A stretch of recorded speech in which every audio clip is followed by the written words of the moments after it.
Ang pananalangin ay ang direktang pakikipag-usap sa Diyos.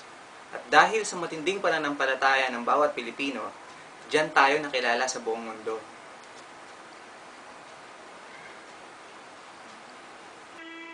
Ang Pilipinas ay kilala bilang the only Christian nation in Asia dahil almost 90% ng kabuuang populasyon nito ay mga Kristiyano. It's more fun in the Philippines. Why?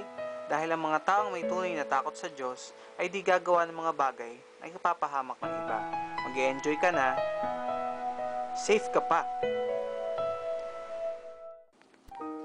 Di lang sa pananampalataya tayo nakilala ng marami, kundi nakilala din tayong mga Pinoy sa ating pagiging hospitable o mabuting pakikitungo. Isang article na nagpapatunay nito. Ang sabi ng location manager ng movie na Born Legacy sa New York Times interview niya ay mas pinili nila ang Pilipinas dahil sa hospitality ng mga mamamayan nito. At isa pa sa magandang sinabi niya ay the people are the best thing about it. Patunay lang na kahit ang mga taga-ibang bansa ay kinikilala ang ating mabuting katangian. Isa pang ugali na naging tatak na natin ay ang attitude of hope na may hahalin tulad din natin sa smiling Filipinos.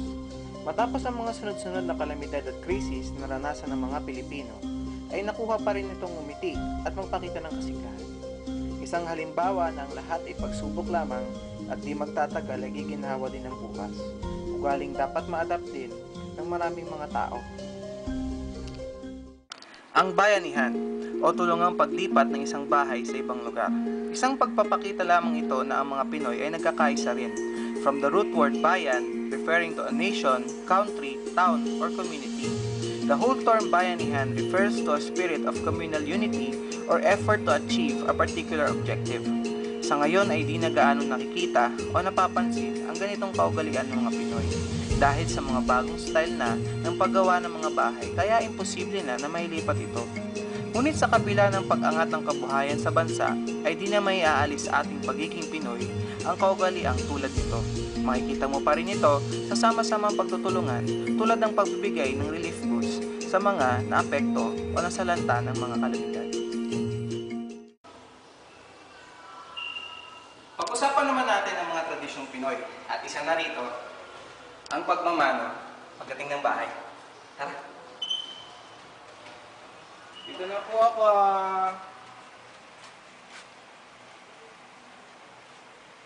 Maganda rin na pag-aralan natin o makilala at pag-usapan ang mga tradisyong Pinoy. Ang paggamit ng po at opo, pagmamano, at paghalik sa kamay na nakakatanda upang ipakita ang paggalang ay ilan lang sa maraming tradisyon ng mga Pinoy.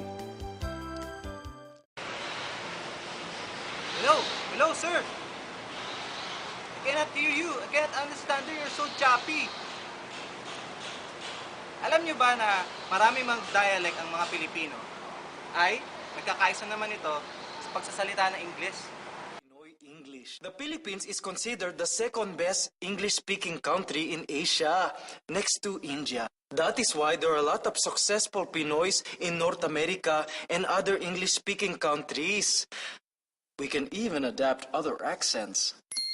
But it must be noted that the Pinoy way of speaking English is a little bit different from the standard North American way. Of course, we have our own way of conveying our thoughts when speaking English. There are certain Pinoy English expressions that are actually direct translations of their Tagalog counterparts. For example, when a Pinoy says, "I'll go ahead," the typical North American might say something like, "Huh? You'll go ahead where?" Actually, "I'll go ahead" is the Pinoy way of saying, "Excuse me, I have to go." It comes from the Tagalog expression, "Mauna na ako, I'll go ahead." Then there's the expression, "for a while." You answer the phone, "Hello," and the person who is calling you is looking for your mother. So you say, "For a while." Huh? For a while what? Every North American will not understand this. For a while is simply a translation of the Filipino expression, "Sandali, sandali." For a while, sandali. For a while. Here's another one. When you're going to your friend's house to pick up something, you say, "Okay, I'll pass by your house tonight." If the person you're talking to is a Westerner, he'll most likely say, You'll pass by? Aren't you gonna stop? That's just the Pinoy way of saying, I'll drop by. It's the translation of the Tagalog, dadaan ako. Dadaan ako, I'll pass by. Dadaan ako, I'll pass by. There are many more examples of Pinoy English. We say things like, open and close the light, close, open, close, open. Your shirt is stuck out, and in extreme cases, wow, so blurred. That's just the way Pinoy speak English. I wanted to pass by to pet you, but EDSA was so much traffic, so I texted you for a while lang. Say what? If you don't understand, it means you're not Pinoy. The important thing is that we Pinoys understand each other. That's why when Pinoys get together, we talk in our own way and share stories. This is what we call kwentuhan. Nagtataka siguro kayo kung bakit anong koneksyon ng mga ugali, tradisyon, at iba pong pagkakakilanlan ng mga Pinoy sa panghihikayat nito sa mga dayuhan. Ganito kasi yan. Ang malaman o maramdaman ng iba na secure sila at home sila sa ating bansa ay isang paraan upang balik-balikan nila tayo at mapatibay ang pagkakakilala ng mga dayuhan sa ating mga Pinoy. Matapos nating talakayin ang tungkol sa pagkatao ng mga mamamayan ng bansang Pilipinas, ay alamin naman natin ang ilan sa mga dahilan ng pagsikat ng bansang ito sa buong mundo. At una na dito ang mga personalidad na nagpakita ng aking talino at husay sa iba't ibang larangan ng kanilang kinabibilangan. At isa na sa pinaka-pinag-uusapan ng lahat ay wala nang iba kundi ang People's Champ Manny Pacman Pacquiao. Sa boxing, nakilala ang galing ng Pinoy at maraming mga taga-ibang bansa ang humanga sa kanyang mga ipinakita. Bukod pa rito ay isama na natin si Miss Leia Salonga na nakilala naman sa husay niya sa pag-awit sa Miss Saigon. Sugod mga kapatid! Patay kung patay!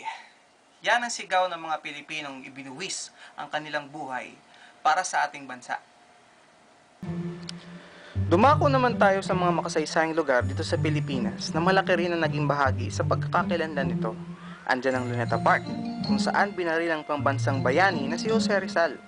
Ang Korhidor sa Bataan, Intramuros, at Edsa Shrine kung saan naganap ang people power na nagpakita ng pagkakaisa ng mga Pilipino at marami pang iba. Mayaman ang Pilipinas sa makasaysayang pangyayari at isa ito sa dahilan kung bakit nais kong makilala pa ninyo ito ng higit pa. Pagdating naman sa business opportunities, hindi tayo papahuli dyan.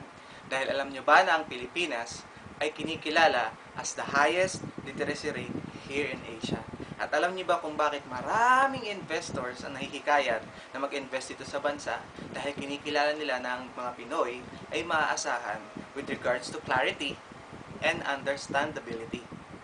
Born Water Express, how may I help you? But I understand your call is about a charge. Thank you. Let me go ahead and pull it up for you. I'll call back in 2 hours. Good to hear that. Thank you so much for your time. Welcome to a call center in the Philippines, the new destination for global outsourcing. The e-business call center in Cebu is only 2 years old and takes calls for several Western companies. In fact, if you call for a taxi cab in Chicago, this agent could be dispatching that cab. Hello? Your pickup address at Midway?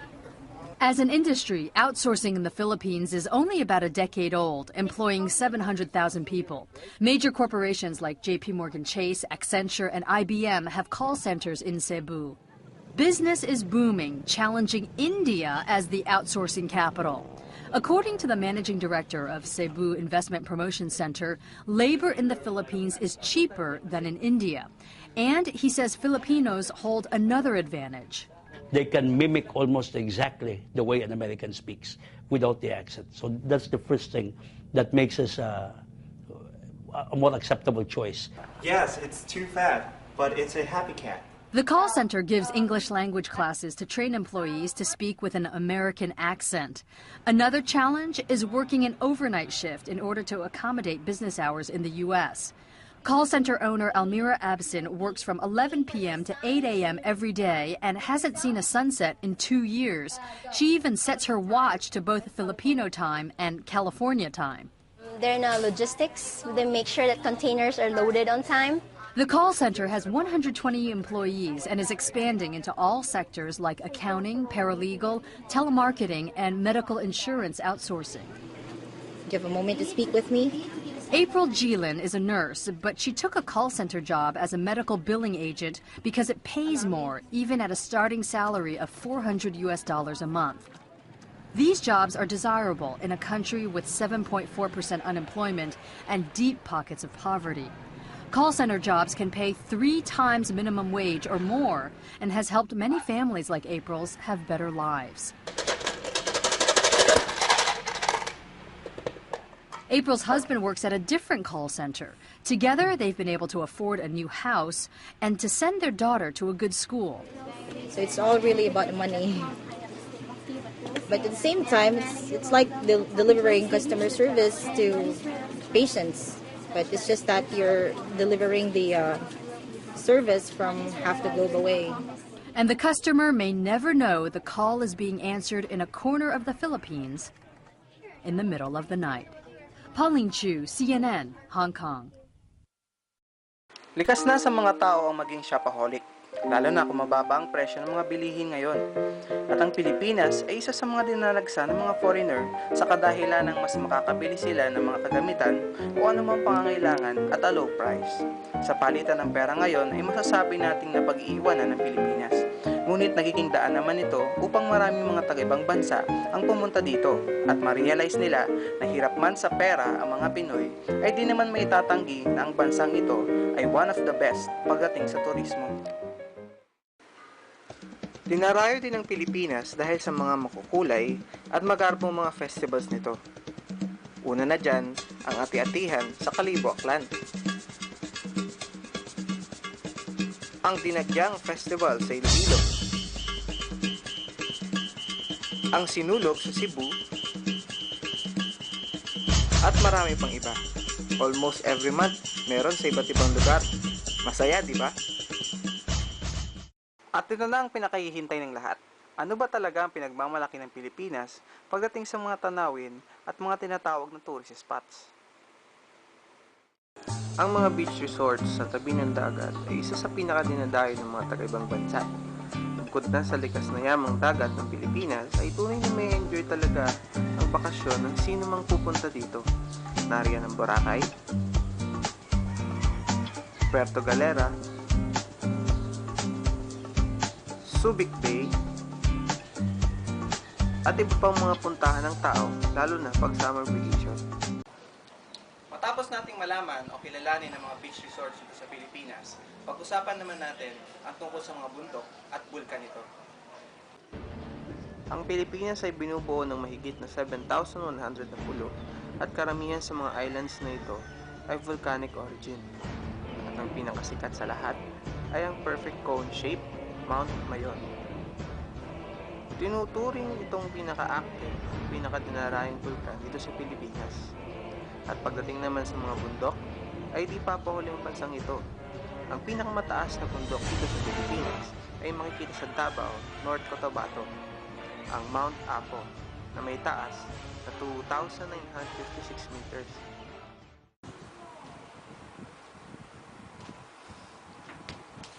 Food trip ba ang hanap mo? Tara na, dito sa Pilipinas. Patok sa lahat ang usapang pagkain. Hanap mo ba ay kakaibang food trip? Tara na dito sa Pilipinas. Bukod sa pinagmamalaking mga pagkain ng bawat lugar dito, ay nadagsan na rin ng iba't ibang kainan na galing pa sa ibang bansa.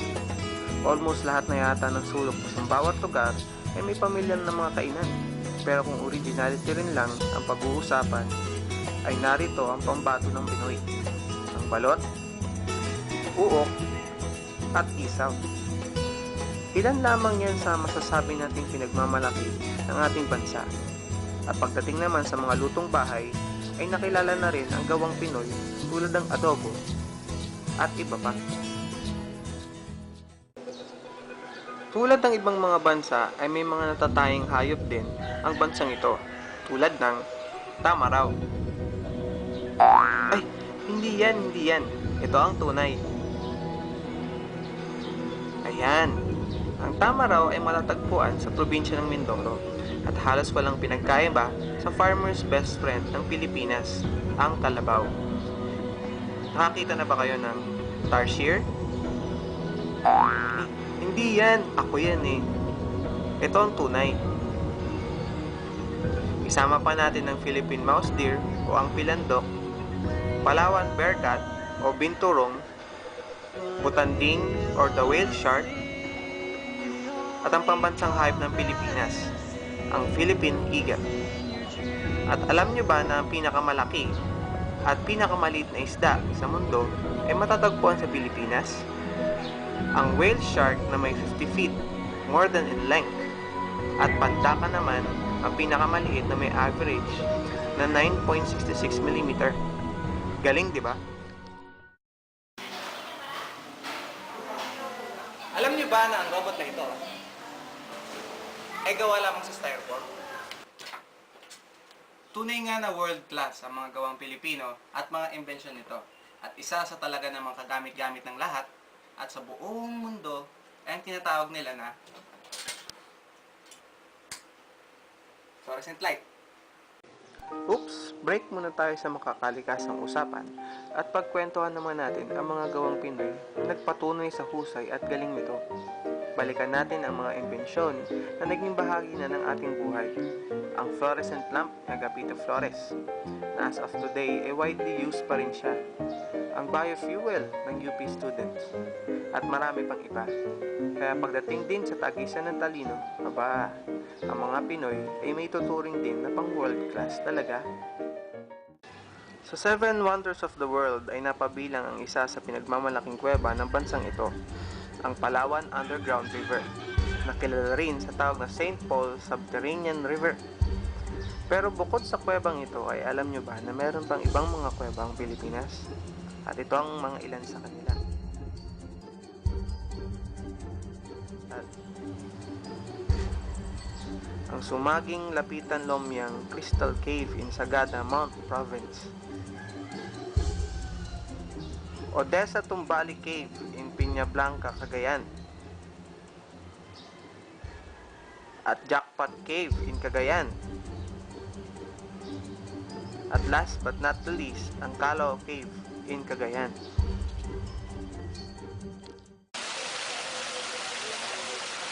Matapos nating masaksihan ng iba't ibang mga kuweba, ay dumako naman tayo sa isang pinangkukunan ng elektrisidad dito sa Pilipinas. At yun ang waterfalls. Bakit? Dahil alam nyo ba na ang agos ng tubig ay nakakatulong upang makapagbigay ng enerhiya upang patakbuhin ng isang hydroelectric power plant. Ngunit di lang ito nakakatulong sa pag-produce ng enerhiya, kundi isa rin itong atraksyon sa mga dayuhan dahil sa angkin itong ganda. At isa sa mga may tuturing na kilalang waterfalls sa bansa ay ang Maria Cristina Falls o mas kilala din sa tawag na Twin Falls. At marami pang ibang falls ang makikita dito sa aming bansa.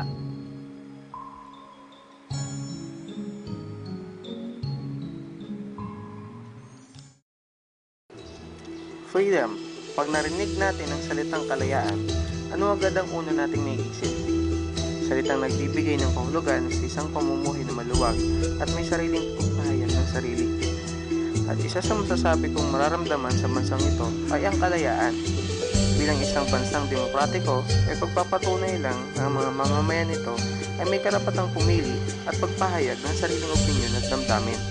Mga pag-impersonate sa mga may katungkulan na naging kinabubuhay na ng ilang mga Pinoy na sa ibang bansa naman ay hindi pinahihintulutan. Lagi lang tatandaan na huwag aabusuin ng kalayaang ito upang patuloy na ma-enjoy ang pamamalagi sa bansang ito. Finally, we are now down to our last reason why it's more fun in the Philippines. At ito ang Trivial Facts. Alam nyo ba na ang pinaka-lowest spot dito sa mundo ay matatagpuan dito sa Pilipinas? At ito ang Philippine Deep. Situated off the Pacific coast of the archipelago. May lalim na 37,782 feet. At guess what? Maging ang highest mountain in the world na Mount Everest ay lubog dito na may 8,754 feet of space to spare. The Philippines is one of the richest countries in the world. God has given the archipelago all the ecology needed to support a great nation. Fertile soil, good tropical climate, and rich natural resources. At ang world's largest shell ay nasa Pilipinas din. Bukod pa dito, alam niyo ba na ang Pilipinas ay the first republic in Asia, being the first Asian nation to achieve independence by revolution and establish a republic led by General Emilio Aguinaldo in 1898 to 1901.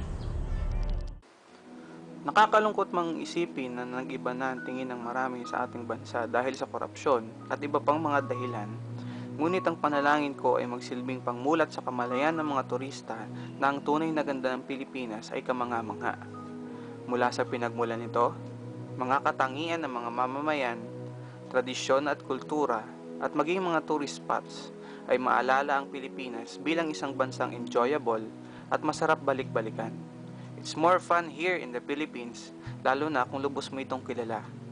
Muli, ito ang codename Pilipinas. God bless you all.